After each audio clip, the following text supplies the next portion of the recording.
Assalomu alaykum. Qadrli kursdoshlar. Men sizlar bilan bugun quyidagi she'rni bo'lishmoqchiman. Bu she'rni muallifi men uchun qadrli ustozim. Hurmat qilaman ustozimizni. Qadrli ustozim Qashqadaryo viloyati Nishon tumani Abdulla Qodiriy mahalla fuqarolar yig'inida yashovchi 24-umumiy o'rta ta'lim maktabining ona tili va adabiyot fanidan o'qituvchi Mallayeva Dilfuza domlaning qalamiga mansub she'rlaridan birini o'qib bermoqchiman.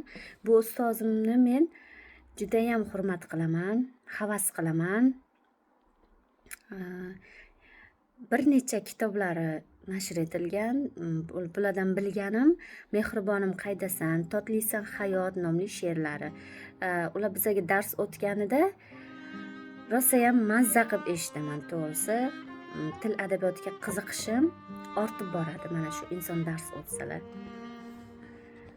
Ularning bilimi, ularning tarixlarini bilishi, adabiyotdan bilishi, to'g'risi qoyil qolaman.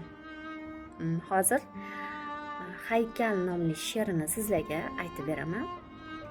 Bu Haykal nomli she'ri men bu Ikkinchi jahon urushi, Birinchi jahon urushidagi haqiqiy o'zbek onalarining dardini aytgan desam adashmayman. Va men bu Motamsaro ona haykali monumenti mana shu onalarimizning timsoliga qo'yilgan. Mana shu she'rning ham nomi Haykal. Qani eshitamiz endi.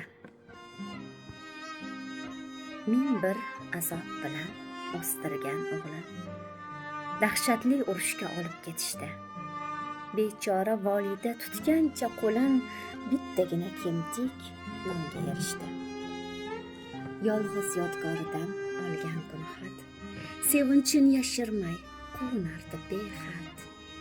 Ko'zlariga surtib takror va takror Allohga shukrona aytardi ming bor. Yillar o'tdi, oylar o'tdi. Yetib keldi o'sha mash'um qora kun, sevinchni yo'lqillab ona ko'zidan orzularim qildi ostin-ostin.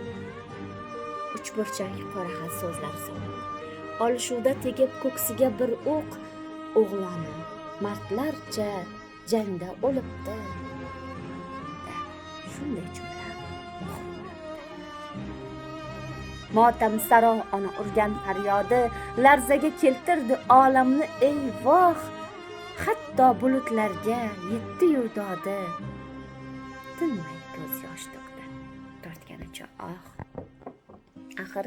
Axir ming orzusin sara-saralab taxtlab qo'ygan edi o'g'lining sepin. Go'zal qizlar ichra ora-oralab tanlab ham qo'ygandi orasida kelin. Urush ham tugadi dahshat. G'oliblar bayrog'in baland ko'tardi, motamsaro bo'lgan onalar faqat urushda yo'qolgan o'g'lini kutardi. Shu onaizor tiq etsa eshik, umid bilan ma'yus tikilar yo'lga der. Hozir o'g'lonim bo'lganda tirik, o'g'lini erkalab olardi qo'lga. E'tiboringiz uchun rahmat.